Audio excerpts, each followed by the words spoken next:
Isang laban na halos hindi ka pwedeng kumurap dahil bawat rally, bawat palo at bawat block ay may kasamang tensyon.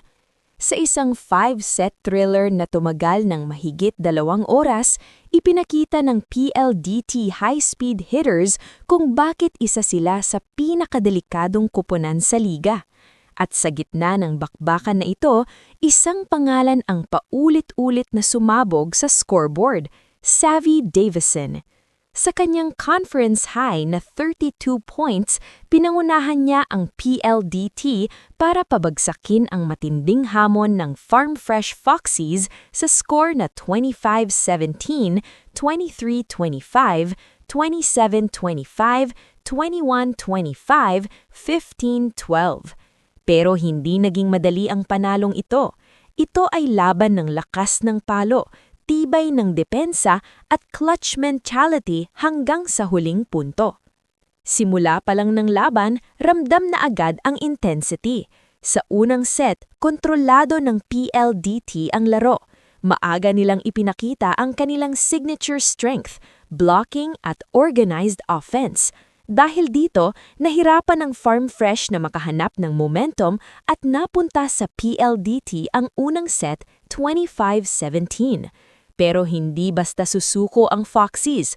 Sa ikalawang set, bumawi ang Farm Fresh sa pamamagitan ng mas agresibong opensa mula kina Royce Tubino at Trisha Tubu. Mas naging mabilis ang kanilang transition plays at mas naging epektibo ang kanilang floor defense.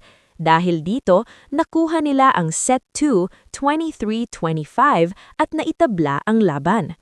Dito nagsimulang maging mental battle ang laro.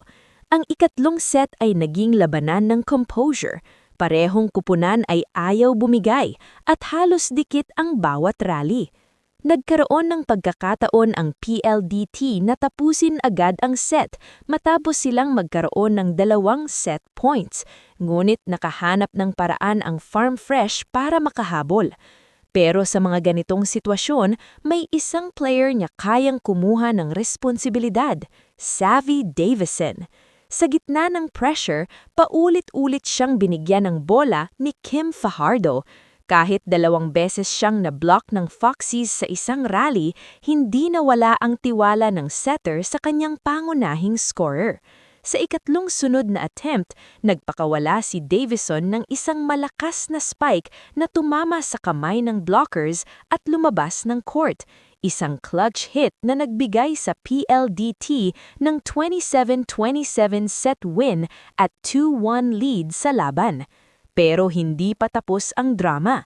Sa 4th set, nagkaroon ng isang kontrobersyal na challenge na naging malaking usapin sa laro. Habang lamang ang Farm Fresh 23-19, nag-challenge sila ng net touch call. Ngunit matapos ang video review, binago ito ng mga opisyal at naging reaching beyond the net violation laban sa PLDT.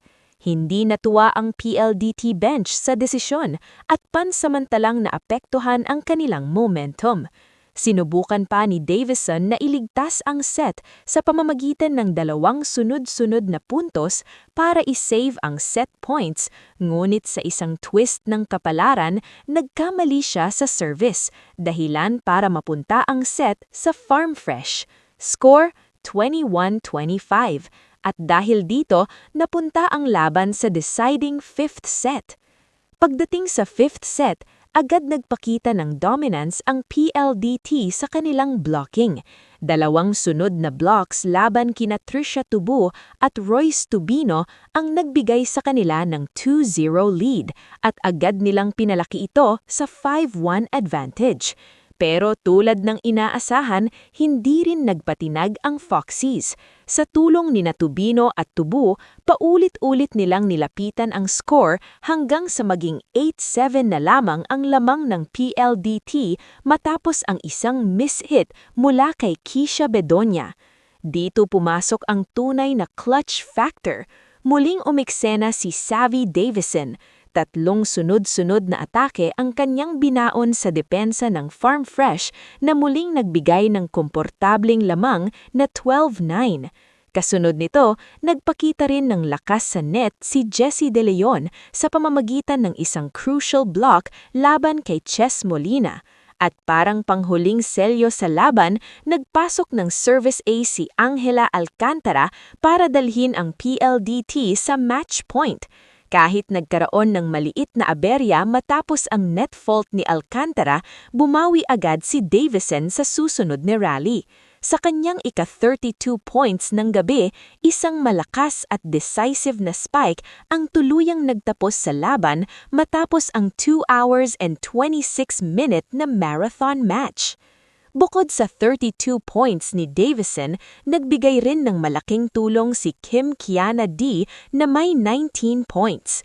Nag-ambag din sina Joy Baron at Alea Malaluan ng tig 9 points at sina Mika Reyes at Jesse De Leon ay may tig 6 points. At hindi lang sa scoring umangat si Davison, nagtala rin siya ng 12 digs at 13 receptions na bumuo ng isang rare triple-double performance, isang laro na talagang pang MVP caliber. Kung susuriin ang laban, malinaw na dalawang bagay ang naging sandata ng PLDT. Una, ang kanilang dominant blocking system na paulit-ulit na nagpahinto ng opensa ng Farm Fresh. At ikalawa, ang kanilang go-to scorer sa clutch moments, si Savvy Davison. Sa panalong ito, umangat ang PLDT sa 5-1 record at nananatili silang dikit sa sister team nilang Signal Super Speakers sa standings. Samantala, bumagsak ang Farm Fresh sa 2-6, ngunit ipinakita nila na kaya nilang makipagsabayan kahit sa mga top contenders ng liga. Sa ganitong klase ng laban, isang bagay ang malinaw. Habang papalapit ang crucial stretch ng conference, mas umiinit pa ang laban sa PVL. At kung ganito ang magiging laban, siguradong mas marami pang volleyball fireworks ang aabangan ng mga fans sa mga susunod na linggo. Ito na, oo. Sabihan niyo sila, i-follow ako, please. Follow niyo si Ate Pudi. Pare ko, yan ang masasabi mo. Follow niyo po siya para may pambayad na siya sa akin. Oo. Hindi kasi tayo nag-aabot, pare ko, eh. Get one scoop. Kulay. Ano na protein? Lodge na ba?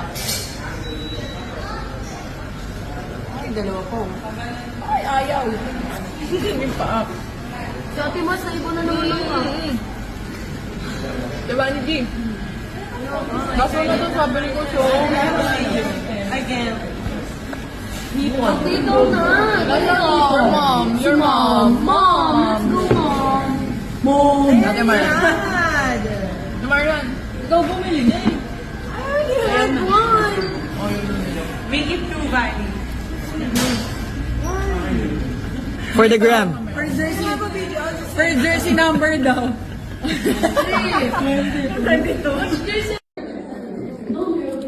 Yung marunong, kinamay.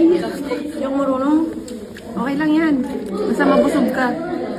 No. Sarap. Gutom ka, gutom? Perfect. So refreshing. Hindi mo naman sinabing may kadate ka. Hindi mo man lang pinakilala sa amin ni Tita Dors. Pasensya na, hindi din kami magkaintindihan. Ang sarap. Yummy! Oh, hi kayo dyan. Hi kayo sa vlog ko. Hi vlog. Hi, vlog. Yummy.